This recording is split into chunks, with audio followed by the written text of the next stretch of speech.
We're not experts on a lot, but we're experts on our personal experience. What is my listener? They don't want to hear me, but they want to hear the other person. I try to focus more on the guest because people can hear when you're inauthentic. So I think the more authentic you are, just be yourself and people will listen. Most hosts never achieve the results they hoped for. They're falling short on listenership and monetization, meaning their message isn't being heard and their show ends up costing them money.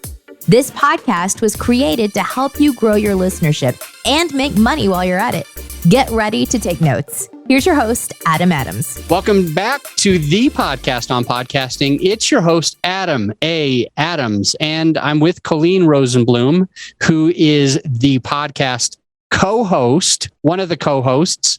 There's two at Hot Flashes and Cool Topics Talk. And this is mainly for women in their 40s or 50s who want to go through and fix a lot of problems. And I was just searching just before we started recording some of these most recent episodes that dropped, including the one that dropped today. And this is some good stuff. Like this, there is tons of valuable information for your perfect avatar. Now, to the listener, you don't need to worry about Colleen's bio. If you want that bio, scroll down right now. It's already in the show notes.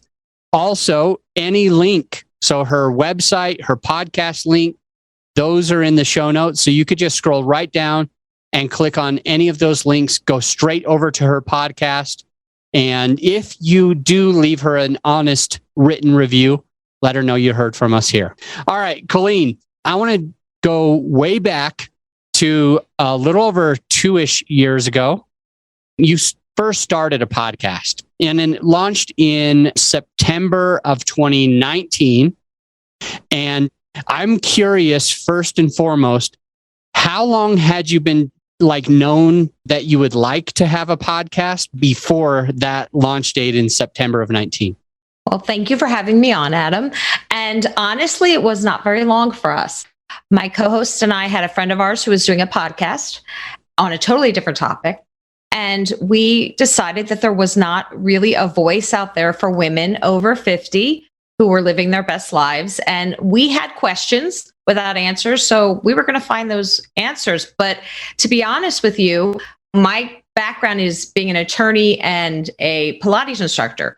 So even though I have a degree in communications from college way back when, I did not know the first thing about how to start a podcast. But the beauty is you can learn anything at any age. So I attribute a lot of YouTube videos to learning how to do it because they're out there. Don't be afraid to look at YouTube for instruction. We made the basic mistakes. I think it took us 8 hours to do our promo because we didn't like the sound or we used GarageBand. So we had to learn how to use GarageBand. We had to learn about the audio. We didn't know which microphones were the best. So I think we have 6 of them laying in a closet somewhere because we went through them all. And it's just trial and error. But I don't think the overthinking part can paralyze you. Someone said to me once, and it sticks to me, it's better to be present than perfect. Do it. Become available. Just jump in. And I always say, I don't like listening to the first 5 or 6 podcasts of ours because they are god awful. So to the listeners, you're going to cringe when you listen to the first couple podcasts. That's normal, but you get better as you go. Just get in the game, go for it, and learn as you go. I really love this part where you're saying it's better to be present than perfect. I've heard done is better than perfect, but I like the way you say it quite a lot better because it really helps me think with my own podcast. It's better to have it out there, published, present, than just waiting and not having anything because we're so tied to having it perfect. And it's interesting that for you being a highly educated person, gone through and got your law degree and everything like that, that you were able to just dive in because I think some people, especially when we get extremely smart and educated, we're wanting so hard to be exactly right and we can't make any mistake. So I'm curious, with your experience, what made you be able to feel comfortable or confident in putting out that first and second and third episode, even when you thought maybe it could be even better? Like, what was going through your mind? What allowed you to do that? And how can that maybe help a listener who's going to start their podcast? That's a really good question because I'm a recovering perfectionist. So it was really hard. It was like I couldn't really listen to the first couple because I knew I would say, oh, my voice that had too many ums. Why didn't I do this? What? And even now I edit the podcast and I spend hours because I'm a recovering perfectionist. But the thing is, if you're not out there doing it, you're not going to get any feedback. You're not going to get better. So I think having that legal background and the Pilates background, I was like, I want my voice to be heard. I have something to say. And that's what the main thing is. Every person has something to say. It's unique. It's different. But they can't hear you if you're not out there saying it. So you could sit in your room and retape and retape and retape, but the only person that's doing anything is you. You're not getting the feedback from other people listening to your show. You're not getting better each time you do it. And trust me, you do get better. It just takes practice. And you're not going to get that practice unless you're in the game. You got to just press record. Honestly, it's a lot harder to sit there and think about it than it is to just press the record button. Yeah. And I have some clients, they're launching a podcast right now, both doctors, and they're launching something. It's called Unlocking College Life. Yeah, hopefully it'll be launched soon after you hear this. But anyway, they want it to be really perfect. And the interesting thing is the times, just like you said, Colleen, the times that they get to the next level, which there's so many levels, especially in the beginning, but the times that help them to get to the next level are the times that they actually record an episode.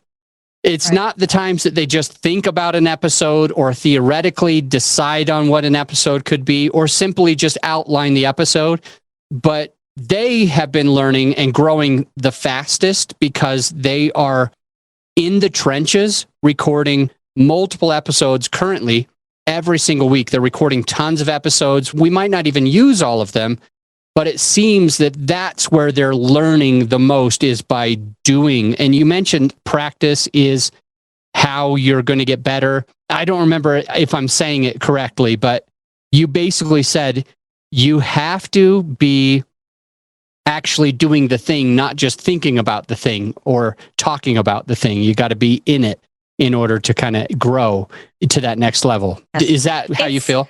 It's kind of like exposure therapy. You just have to expose yourself to it. And there are times where I'll come off of an interview. We've only been doing this 2 years. And I'll come off an interview and said, I was off on that one. Like I didn't ask the questions I should have, or I forgot to do this, or I said too many, I talked too much or whatever.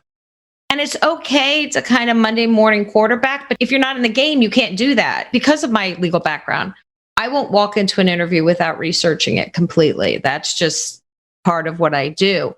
But that doesn't mean I don't forget very simple things or pronounce someone's name wrong or screw up the name of their show or their book or have a brain fog moment. It's going to happen. But maybe because I know it's not the end of the world, I'm a little more gentle on myself. But maybe if I was 20 doing this, I wouldn't feel the same way. I don't know. Maybe it's an age thing.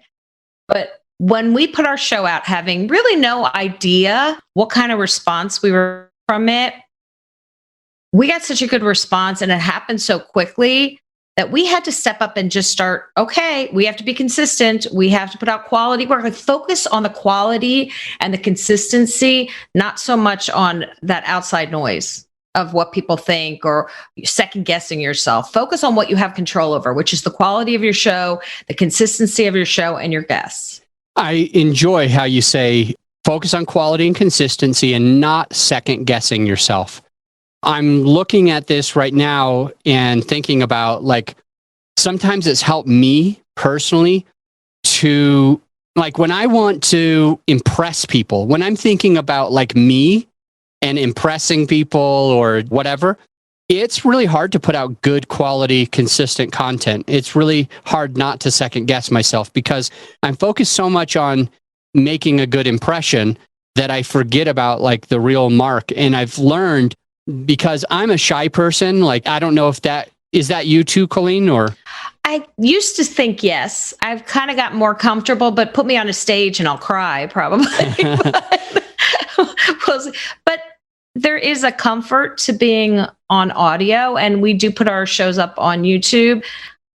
But there is a comfort being behind this microphone. I think like when we interview a lot of celebrities. If we were in the same room with them, I probably would not be able to think straight. But because we're kind of have the comfort of a Zoom lens, I'm not as scared or insecure maybe as I would be. Yeah.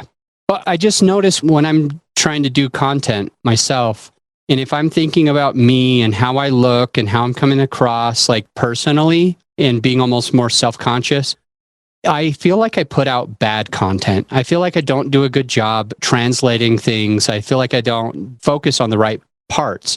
But when I kind of try to get away from me being, when I was in junior high, I was always like afraid to talk in front of people. And that stays with me for a long time, right? So now people are like, well, if you're shy, how do you get over it? The main focus for me is, how is this valuable? What does my listener need? And I'm thinking about that. I might not be the most eloquent. I might not say it the right way or the best way, but if I can deliver with my true heart of what I think that the listener truly needs, it seems to allow me to stop second guessing myself and criticizing myself. And it allows me to do better quality and consistency when I'm focused on that right thing. Is that part of what you guys do? Have you heard of that before? Have you tried that before? I'm just curious if that's just me. I think what I'm hearing is that you're just your authentic self. And that's what we try to do as well, because we always say we're not experts on a lot, but we're experts on our own personal experience. So when we're interviewing, if it's a doctor or it's an expert or something on menopause or something like that, or career changes, I try to say, okay, what is my listener? They don't want to hear me. I'm asking the questions as if I was them, but they want to hear the other person. So I try to focus more on the guest than necessarily if my voice sounds creaky or if my hair's done or whatever. Just because people can hear when you're inauthentic. They can hear it. Yeah. They don't need to see it. They can hear it. So I think the more authentic you are, just be yourself. And if it resonates, people will listen. Yeah. And I think you'll really, truly resonate with the right people if you just truly let your light shine. I have so many questions for you. I don't even think I'm going to be able to ask half of them, to be honest. But you mentioned earlier that you talked about cringing, I think you said, and I hope I'm using the right term and not putting words in your mouth, but it felt like to me that you, in the beginning, noticed that you were using some filler words that you didn't like or whatever. And going back to those was surprising. But you edit your own, if I'm not mistaken. It Yes. sounds like you're the producer of your podcast. And I'm curious, two things. Let's start with this shorter question. Do you recommend the listener, when they start their podcast, that they edit their own podcast or offload it and just focus on just the content and let somebody else take care of the rest? And with the part of that question is, why do you recommend that way or the other way? I definitely think it's important that you know how to edit. Even if you end up outsourcing it, it's really important for you to understand every aspect of your show. And part of that is the editing process. I did try outsourcing editing for a while, but there was content that I wanted edited that they did not know that I may not have wanted in there or that I did want in there. They are focused on the ums and the ahs, and I'm not as focused on those as I used to be. It was kind of in the beginning, every ah, every every yeah. And now it's just part of your language. It's going to come out. I mean, if it's over and over again, I'll edit it. But the biggest problem I had with outsourcing was they didn't know what was in my head. They didn't have a vision for that episode. I was the only one who knew how I wanted it to sound. And that's where the perfectionist comes in for me. If you have, and also most podcasts are not making money in the very beginning. So if you can outsource and pay for it, that's great. But not everybody can do that. It's just, number one, it's really important to understand the process, because I think you have to have, in order to do a good podcast, you have to understand all the aspects of it. And two, if you know what you want to say, sometimes it doesn't come out when someone else is editing your podcast. So that's kind of why I do it. My partner does all the video. So we will interview via Zoom. She does all the editing on video because I do think it can be overwhelming. I'm a workaholic. I'm putting 40, 50 hours a week into this podcast because I love it. It's my passion. If you're doing this as a hobby, or if you're doing this as a kind of as a side thing, it's much harder to put that time in. You don't have the luxury of that. So I understand why some people have to outsource because they simply don't have the time not to. Yeah. I have a slightly different opinion. For most people, I say just offload the editing and post-production and focus on what you do right. But there are definitely benefits to editing your own. For example, I think I edited a little over 300 of my first episodes for our first podcast. And I always wanted to get it off, but it was kind of like with you. I was a little bit of a control freak. I kind of wanted it exactly how I wanted it. I knew how I wanted it. And it just came naturally to me, like, to put out the content exactly as it was in my head. And it was hard. It was really hard to offload it. But when I finally offloaded it, it helped a lot. But going back to the part where I said there are probably some benefits that I saw by editing my first 300-ish episodes, which I don't recommend to most people. Speaking of this is where I was about to take it. I noticed and cringed at all of these filler words where I would start a new sentence with, okay, so, and the next sentence would be, okay, so, and every single sentence would always be, okay, so, and same thing with some of the filler words using lots of ums or uhs. As I was trying to eloquently express myself, I noticed that I would continue to have these filler words like, okay, so, and And I started to realize, man, I've got to get rid of some of this in my language. And one thing that I learned how to do, and it was only because I got so stressed and tired of taking out these filler words, I finally learned to just have silence. When I'm thinking, most of the time, I'll just have silence in between one thought and the other thought, rather than having the word show up there. And I think that helps a lot when we're editing the podcast with ums and uhs. I don't know if you've noticed this, Colleen. It depends on the level of the word for it, of perfectionism that you're really looking for. Sometimes when people take an out, the breath that you hear, you can actually hear a breath, and they will cut it out. So you hear this random piece of the breath come through. And it's like, I would rather just be silent there instead of have to worry about all of these other things. Are there any other, like, besides with me and getting rid of some of my filler words, which ended up making me better on stage because it was live, what other pieces do you think you truly gain as a podcaster by editing your own podcast versus just letting someone else do it? Well, sometimes you'll bank a bunch of podcasts episodes. So by editing, you kind of get reintroduced to the episode. You can't always remember every interview. And by listening to it again, it helps me because I do a lot of the social media and take quotes out. And if I'm doing a headliner, I'll learn where the quotes are. So it's kind of re-educating myself. Another thing that I learned, which was really helpful, was to mute myself when someone else is talking, because I'll often go, great. Oh, and I'm like, no one wants to hear that.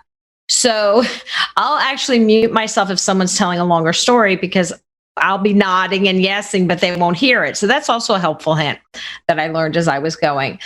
But it definitely helps you kind of hear the episode again.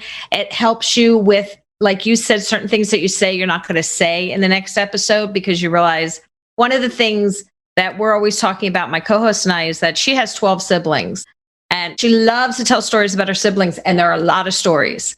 And I'm always like, our listeners don't necessarily want to hear about the two of us all the time. They want to hear about the person on the show. So by going back, I can kind of take some of that stuff out. Or if I start going on a tangent about something, we'll take that out. And so that kind of helps also, I think, when you're doing the podcast editing. That's really, really good feedback. I learned from editing my own that I asked, and I probably still do, really long questions. So I want to ask you a question, but instead of like just asking the question, I will preface it to 2 or 3 or 4 times, and then I will ask it, and then we'll ask it a different way, and then we'll ask it a third way. And it's really has been frustrating to notice, man, just get to the freaking question already, Adam. Just ask the question. What are you trying to do? So I did definitely cut out a lot, and it did help because I started writing the question like down a little bit ahead of time. And it allows me to be better now at asking questions, but I had to get driven crazy by it first. So that was really good. And you mentioned also cheerleading. Well, I call it cheerleading. I say, don't be a cheerleader. Don't be a cheerleader. Now, if you're a cheerleader, there is no offense to cheerleading. I, in fact, took cheerleading when I was younger, and I was a bass. And so that's not what we're talking about. I'm talking about what Colleen mentioned as her guest is talking and she's like, yeah, yeah, right, I'm with you. That is actually more annoying, no offense, to your listener to hear you interrupting your guest over and over and over. And we are taught, it's so funny, we are taught when we're young to nod our heads when someone's talking and add encouragement or to cheerlead them so that they know we're listening to them, which let's say is correct and the right thing to do when you're one-on-one. Yes, go ahead. But when you're on the podcast, it's the time to just get out of the way in the middle of the sentence. We don't need to be saying, yeah, right, over and over and over. So very, very, very good stuff. Don't be a cheerleader. And you mentioned headliner. Yes. I will make sure that we leave a link to headliner, because it has been extremely helpful. My team edits dozens and dozens and dozens of other people's podcasts. And one of the tools we use to make it easier on us to create promotional material is Headliner. So Colleen, I want you to share, since you personally use Headliner, how you use it, what you use it for, and we'll make sure there's a link in the show notes. Sure. So Headliner is a really great tool to use to promote your podcast. What I noticed when I was doing episodes and promoting them on social media was that people responded more when there was an audio attached. So if I just put the promotion of this episode, like this week we have Anxiety Sisters. If I just did Anxiety Sisters picture and said new episode up, I would get less engagement than if I put the same picture, but I added the headliner. What the Headliner app does is you can take about a minute. I like to use less than a minute of content. You can just do several minutes if you like, but for promotional materials, I use less than a minute of something that'll grab the listener. So something in the episode that you feel is really important and kind of will leave them hanging so they want to hear what the episode is about. And it's just, like I said, I do about a minute of it, and it gives you a chance to kind of catch listeners, because people will listen to it and be like, oh, I want to hear that episode. That sounds really good. And that's what we use Headliner for. I have 3 more questions for you. One is going to be about the benefits that you've seen either in your business or however by having a podcast. The next one, and I'll ask these in order here in a moment. The next one is going to be getting into things that you did wrong and might want to do a little bit differently. So any challenges, and we could pour into the listener. And the last one is going to be about more tools that you use that might be included on top of just Headliner that you've already mentioned. So we are going to take a quick break. When we get back, we're going to talk about the benefits that Colleen's seen with having a podcast, the challenges and how she overcame them, and then more tools for you to be able to get better at podcasting. We'll be right back. Hey, my friend, as you know, this episode is sponsored by my company, GrowYourShow.com. We want you to be able to have the best tools at your disposal without costing you a whole arm and a leg. So right now you can get a free list of vetted equipment that like mics, mixers, webcams, sound treatment, editing software, everything that you need. I created the whole PDF with direct purchase links just to save you time and money, to help it be more convenient for you. So this free PDF will help you skip all the guesswork, if it's on there, it's vetted and approved by yours truly. And if it's not on there, it's probably not worth the money. So go ahead and get yours at growyourshow.com/PDF. Let's get back into the show. As promised, I've got Colleen Rosenblum on the podcast, and she is one of the co-hosts of Hot Flashes and Cool Topics for 50s plus women, and a lot of really good stuff. We're ending with these 3 final questions: the benefits she's had, the challenges that she's overcome and how she overcame them, and then more tools that can help you to be a better podcaster. Colleen, how has podcasting improved your business or life? It's improved it in a lot of ways. We started this podcast without a per se business model of where we wanted to take it, but so many opportunities have opened up with us, and we are partnering with some amazing companies and products. Who would have ever thought I would be a brand ambassador for like Laura Geller and things like that? So opportunities have been really tremendous, and feedback from listeners that say, I feel less alone. Like, you see me, you hear me. That to me means more than anything else. But we have definitely, like I said, started partnerships, affiliate programs. We have done brand ambassadorships. So in that respect, and we're starting to partner with some online platforms and things like that. We do promotional, like commercials and things like that. So we have financed the podcast through that, and we're growing quickly from that. And just always be open to any possibilities, because there are things you don't even think of. We did not really go open this podcast to per se teach people how to do a podcast or write a book, which a lot of people will do. They'll use their podcast to promote their business. We kind of did it the opposite way. We started the podcast, and now it's created a business. Awesome. Now, how about some challenges? It wasn't all perfect. It wasn't all easy. What did you learn along the way that you can pass on to our listener today? Well, as I said before, I'm a recovering perfectionist, so I wanted to do everything, and you can't. You can't do everything well. You can do everything, but you'll either drive yourself crazy or you'll stop. You'll burn out after. I think the average is like 7 episodes that podcasts burn out. So if you can, like, we outsource our show notes and the website and things like that, things that you can outsource, do so for your own sanity. We did not do that in the beginning, and I regret that because I lost a lot of brain cells from all that. But also, just we would time it. Sometimes we did way too long podcasts, and we ended up having to edit a lot more because we try to keep them to 40 to 50 minutes, and we didn't realize that, split them. Make them into 2 episodes, and people will come back to listen to the second half. Okay, common sense. We didn't know it. There's just very simple things that you learn as you go, and ask people questions. Do you think that you can promote our show when you have an expert on? Don't be afraid to ask them, can you promote the show? We were like, we don't want to upset anybody. Don't be afraid to ask. The worst thing someone can say is no. And by then you've already taped the episode, so you can use it or not. That's totally up to you. You know what I mean? Don't be afraid to kind of put yourself out there, because it's still your listeners. You get loyal listeners. We have some really amazing loyal listeners who tell 2 friends and so on and so on. So don't be afraid to make mistakes. It's not the end of the world. Your show's not going to collapse. But we definitely learned that, and be patient with yourself. Something that someone else may learn in an hour may take you 2 days to figure out, and that's okay. You could practice your Zoom interviews. My co-host and I would practice just Zooming each other in the beginning to learn. And so I would say, you're going to make mistakes. You are. Accept that. It's not going to be perfect. Thank you for going into that. I resonate personally with a lot of what you just shared, and I'll definitely be sharing a few tips or thoughts when we're closing off the episode. I want to get into the tools that we mentioned.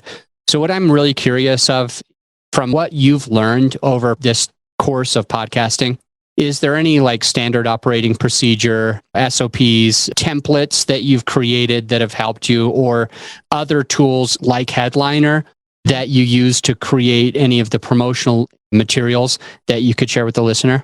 Sure. So we do a lot of interviewing from not local sources. So Zoom is a must for us. We had to really become, when you have the Zoom for free, it's like 40 minutes. So you really have to be cognizant of taping. That didn't work for us. So we had to purchase the plan. ATR 2100 mics work really well for us. We like that. Also, Canva is one of my best friends. I love Canva.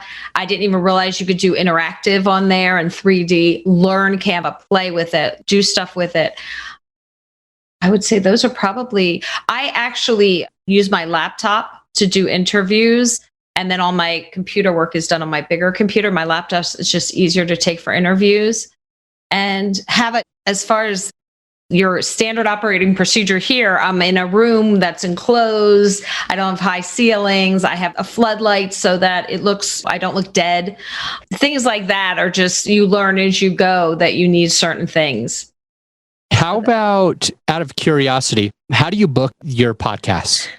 We use Calendly. Okay. All right. So I'm going to put that one in there too. Calendly. And it's been great. It's been great. We can actually schedule the days we're available. Don't make it every day. Set certain days that you're going to tape. It makes your life a lot easier. And then we book those out on Calendly and we just send the link. But I also know some people like dates and times. So you may have a guest who would prefer you to send them dates and times. So be flexible with that. Okay. So out of curiosity, with Calendly, do you have it connected to your Zoom account and your calendar? So it's completely integrated when somebody books, that it creates a brand new, unique Zoom link? Yes. And that makes life a lot easier. Otherwise, I would be double scheduling. I'd be scheduling on Zoom. I'd be scheduling on Calendly. But no, it sends it all out. So that's perfect. Awesome. I've learned a ton. In a moment, I'm going to let you share your last piece of advice, your parting advice. But I do want to share a couple of the takeaways that I've already had. You were able to, even though you're a perfectionist, you were able to get past the overthinking part and just go ahead and start, because you knew that done was better than perfect, for lack of a better word. It's better to be present than perfect. We also talked a little bit about filler words, editing your own podcast, using some tools like Headliner, Zoom, Canva, and Calendly. We talked about your ATR 2100X mics that you can easily get on Amazon. And if anybody wants to go to, it's called growyourshow.com/PDF. I don't know why it was so hard. growyourshow.com/PDF. The ATR 2100X mics are some of my best suggestions. So we've created a whole PDF with a bunch of really cool stuff. I'm glad Colleen uses those mics because they're great and fairly affordable too for such a great quality. A lot of good stuff. So ATR 2100, Zoom. You mentioned that you could get Zoom for free if you could keep your episodes fairly short. So if you're going to just do one Zoom thing and it's going to be 40 minutes or less, you don't have to pay for Zoom. If you're going to go longer than that or have tons of different integrations that you need with Zoom, memory and stuff like that, you can pay a little bit and you get an even better upgrade. A couple other things here that I kind of got. Don't be a cheerleader. I love that. Don't be a cheerleader. You don't have to do the same thing that you're doing over here when you're on intimate setting, one-on-one, as you're encouraging someone to keep talking. You don't have to do that on your episodes. And Colleen mentioned she just mutes herself. She just mutes herself so that even though she might naturally do that, it's not getting picked up, recorded, and going into the ears of the listener. You also mentioned that you get better value and traction out of putting a short audiogram that you do on Headliner versus a still image, just a picture of something. And I think that's a huge takeaway for the rest of us when we're thinking about promoting our podcast and growing our podcast, to use that trick that you've learned already and to be able to solve that. And then finally, some of the benefits you got from having a podcast were greater opportunities, being a brand ambassador and having affiliate programs. And finally, when you get feedback from your listener, it fills you. It sounds like it really fills you to hear from your listener.